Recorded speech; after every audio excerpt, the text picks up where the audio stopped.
That's so American. Oh my goodness. Hi, I'm Maiken, and this is where I talk about language. It is 11 in the morning. This is my breakfast. It's tea, and my other breakfast was a spoonful of peanut butter, which is calorically dense. But that's not what this video is about. This video is about houses.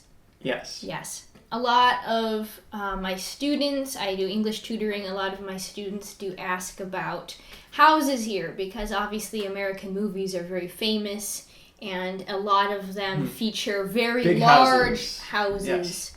with big yards. Big yards. Lots of space. And so people are curious, like, how much of the stereotype is actually true, etc. Because a lot of what you see is just in movies and TV. So what's the truth here? So that's what we're going to talk about today.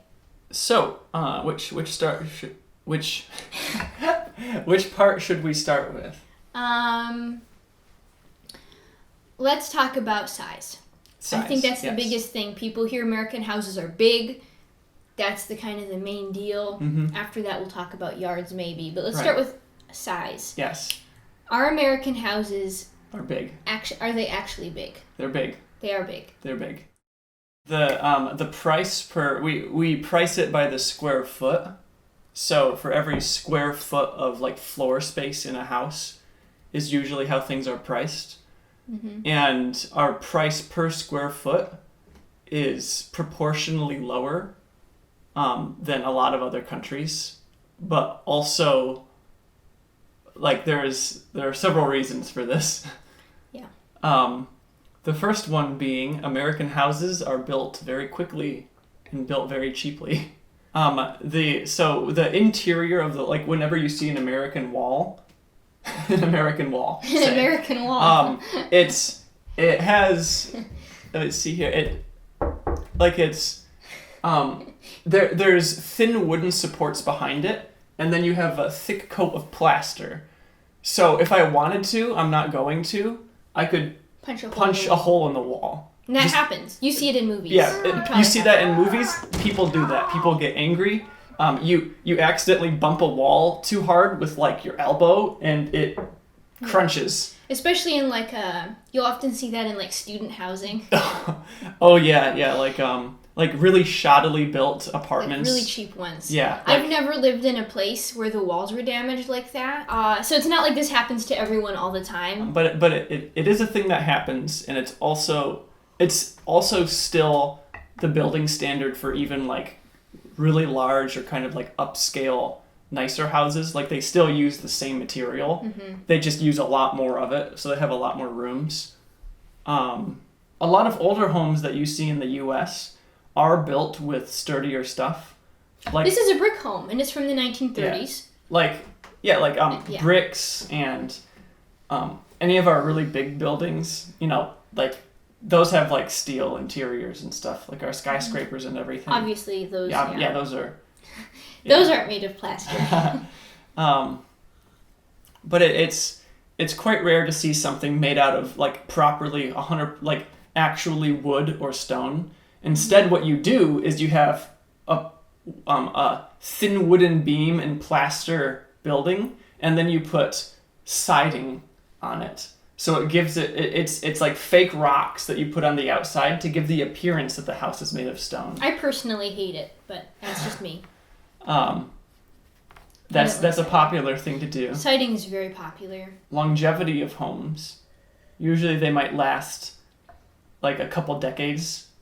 Like 4, I think, is the average. So 40 years? 40 years. For like a cheaper... For a cheap, average sort of American home. Mm-hmm. And then what happens is, because the materials degrade so, like, relatively so quickly, mm-hmm. it's actually, instead of improving a house or renovating it, it's cheaper to destroy the entire thing and build another one. Which you see all the time. Like, oh, there's a new house. Like, this person's going to build a new house. So the first thing they do is they destroy the old house. Like, mm-hmm. it, like, not like break down a wall and replace it, but like the entire thing reduced to nothing. They pick up all of the ashes of it, and then they build an entirely new one. Yeah, it is true. You can, like, fix houses up. We do have fixer-uppers. Yep. But you know, sometimes you do it, sometimes like you don't. Depends on the house. Depends on a lot of things. Mm-hmm. Yeah. Because we do house flipping. House flipping is a very popular thing where you find a house that, with a little bit of fixing, you could sell it for a higher price than what you bought it for. So that's a popular way to make money. For people that enjoy fixing houses. Right, it's pretty good. Do that, yeah. Yeah. Almost every house that someone has that I know, they usually own a basement too. Yeah, they have a basement. For us, that's just not unusual. Like everyone I've ever known whose house I've been to, they have a basement. But now we also have to mention that it depends a little bit on where you live, like your state, because we're in a tornado area. And we can talk about that in another video because people are generally curious about tornadoes. But because we live in Michigan, we get bad storms, including tornadoes. And the safest thing to do in a tornado is to go into the basement. And so you generally need to have a basement for every single structure so that you can be safe during tornadoes. Yeah. Yep. So that's, I think, why we often have basements. But I think maybe if you went south or something, you might find less basements. You won't find basements along the bay or anything like that. What's the bay? The whole southern part of the U.S. You know, very flat. Yeah. At or slightly below sea level. I think they'd be less common. Yeah, like nothing in Florida, nothing in the wetlands. Well, so let me pull up some average house size. Yeah, square footage. Yeah. Here. Again, we use footage because average American house size. And when I looked this up before, I think it was saying that they are getting bigger for basically. I'll double check it here, but basically what I remember reading about before was that because households are getting smaller, because young people aren't having as big of families anymore, and because families are moving to different corners of the country and the world due to jobs, you don't have like clusters of families so much anymore, and those families will have less or no kids. So basically, you still have all these big houses and big ones being built with smaller and smaller families. So the square footage per person is getting like larger. That's what I remember reading. Actually, so an interesting story about this is where we're living currently. Like we're living with parents and siblings.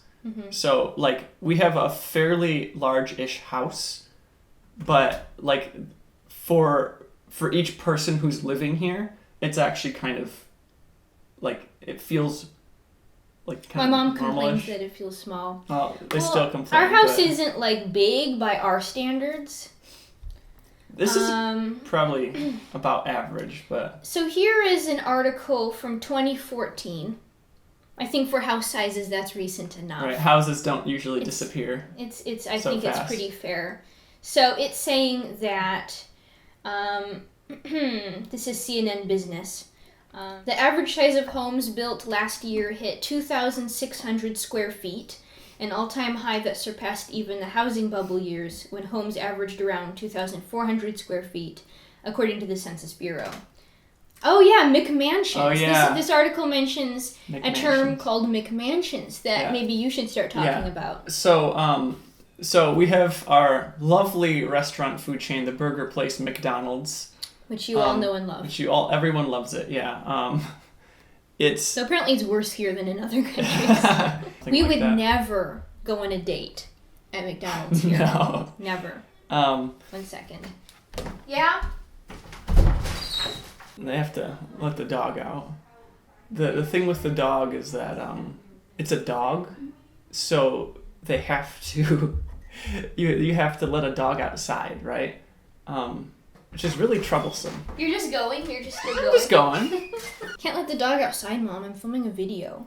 All right, McMansions. So we have McDonald's, and the connotation around McDonald's is that like it's cheap. It's really cheap, and you're not really expecting more. It's like I'm gonna get food. This will technically keep me alive, and it technically tastes good.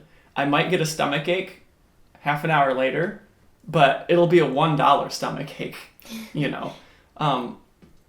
And so we use the term, like if we say Mick and then follow it with something else, it's meant to convey that it's like really cheap.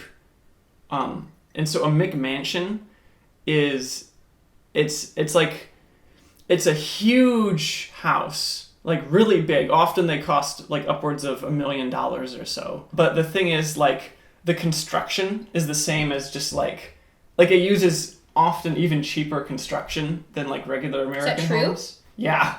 I haven't researched this at all.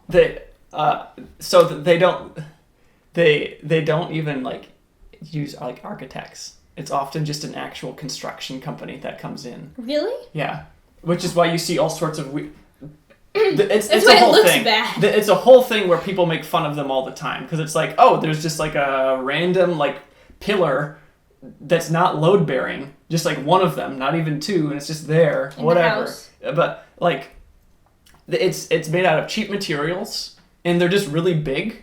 But like, if you sneeze on it wrong, then you'll just bust a hole in the wall. And like, they're famous for the walls aren't done properly.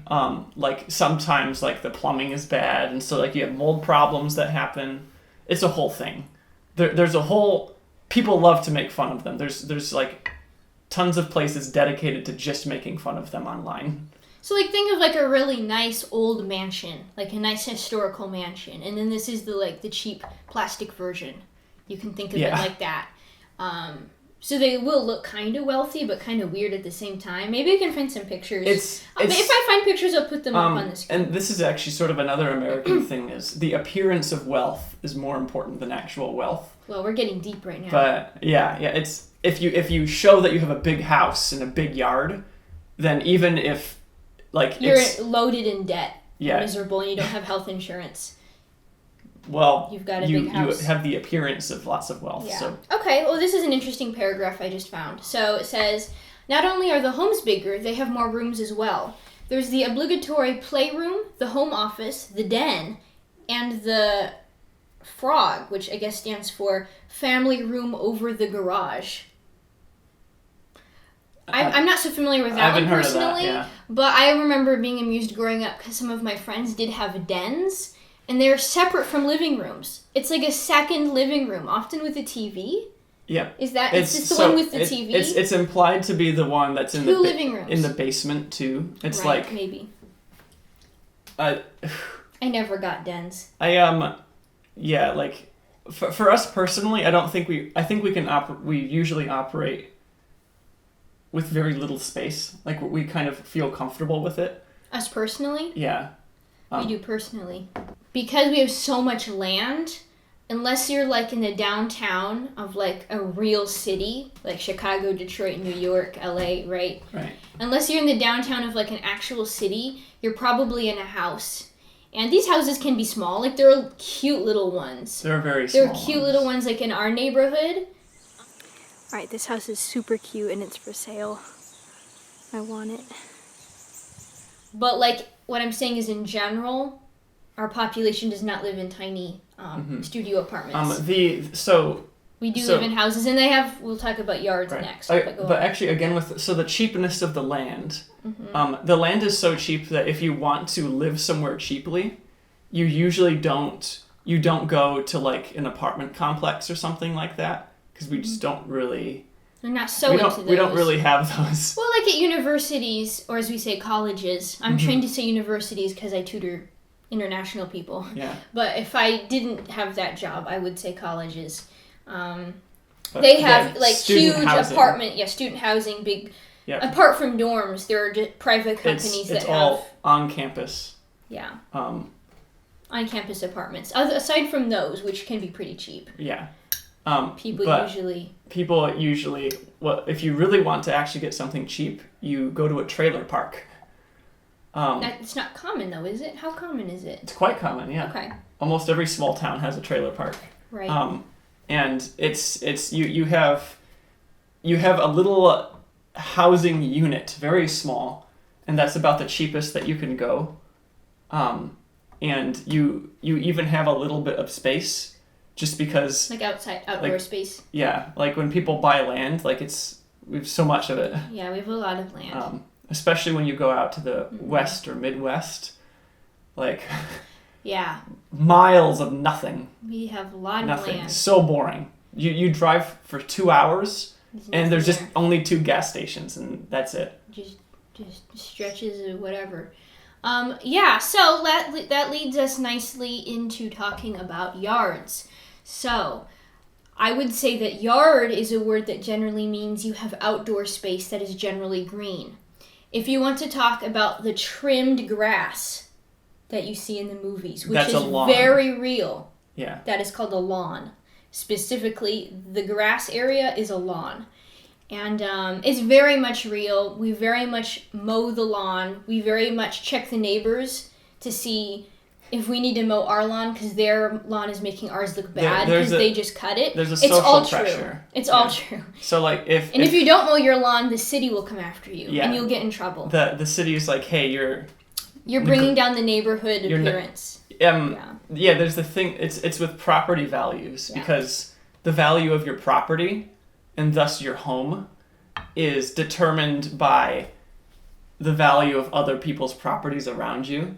So if you don't give the appearance of being rich, if you don't give the appearance of being nice and put together, then it brings down the value of your property, which brings down everyone else's. And it's funny because like I talk to people about like fashion here. We're not a super fashionable country. I mean, we have like celebrities and stuff, but that doesn't count. We're not a fashionable country, but we do have fashionable cities. We have cities that are fashionable because they're cities, right? Right. But like in general, right, we're known for like you come here and you can probably wear whatever you want and people aren't going to care. T-shirt and jeans is but everyone, no one cares. Yeah, but the point is that like, you know, I've heard that like I'm just speaking from what I've heard. If you're in Paris or something, or in just various countries in general, if you're not kind of putting in some extra effort into your appearance, there's going to be there's judgment that's around. Whereas people have moved here and said that they do not feel this judgment. And I think that's generally true with clothes. But with yards, I'm just making a small point that you're not judged for your clothes, but you are judged for your lawn. So it's just in a different place. We don't care about so much the appearance of an individual as we care about the appearance of the property that they own. It's so American. Yeehaw.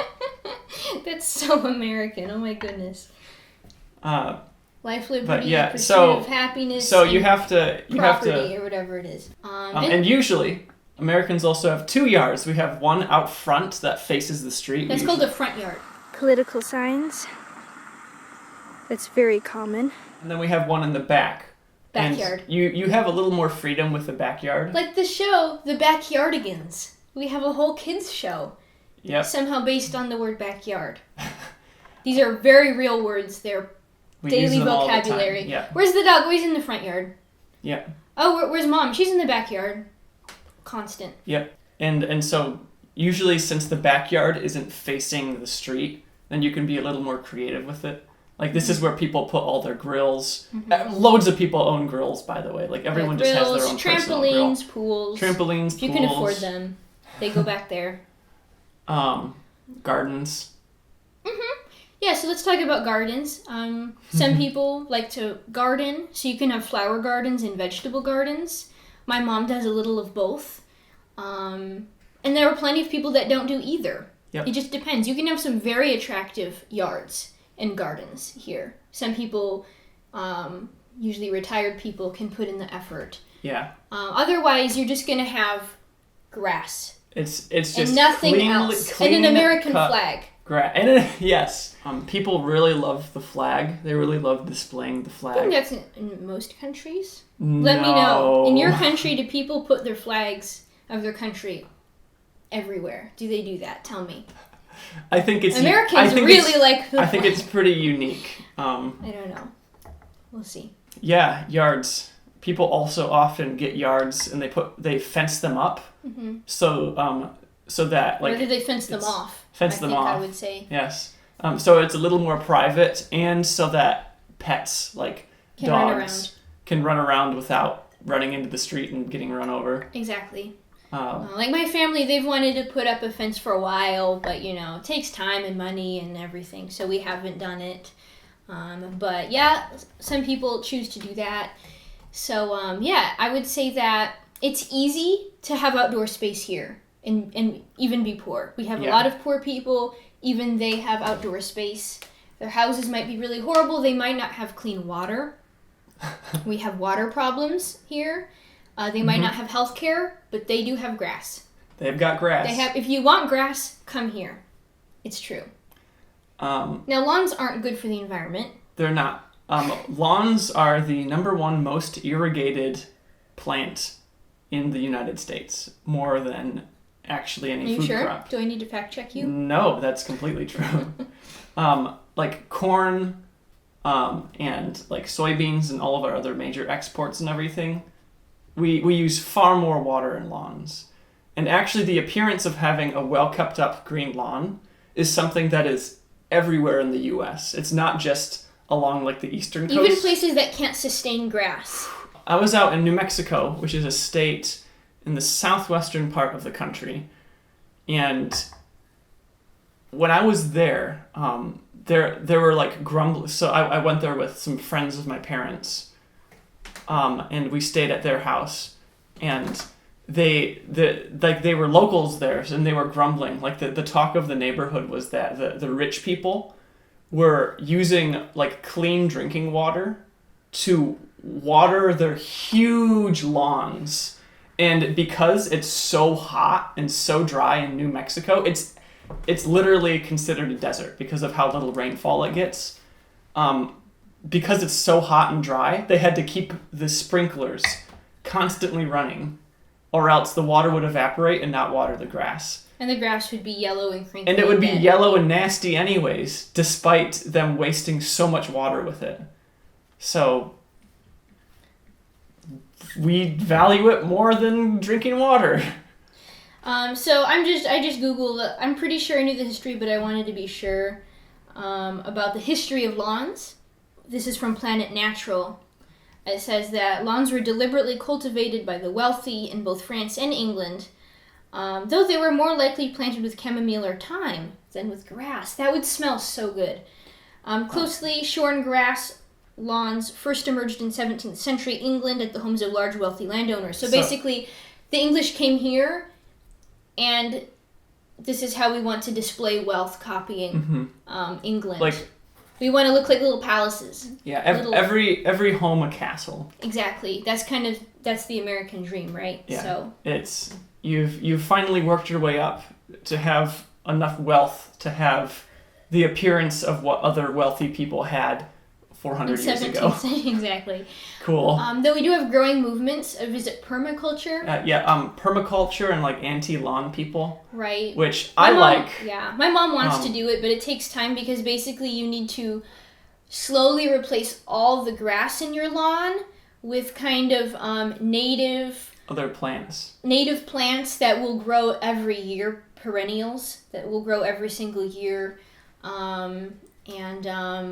Actually, there's someone in the neighborhood that's doing this. I'll get some video of their lawn, their yard, not really a lawn anymore, so you can see an example. So there's a small movement of people that are like trying to get away from lawns to some healthier and more honestly diverse and beautiful, in my opinion. Again, though, like you mentioned, it's tough because the only people who would have time to do that are either retired or like they're not working the full 40, 50, 60-hour work weeks, Like, most people just barely get time in the month. If you want to plant a tree or something, in the meantime, while you're digging a hole, the value of your property is down because you have a hole in the yard with a bunch of people dead don't grass. care that much.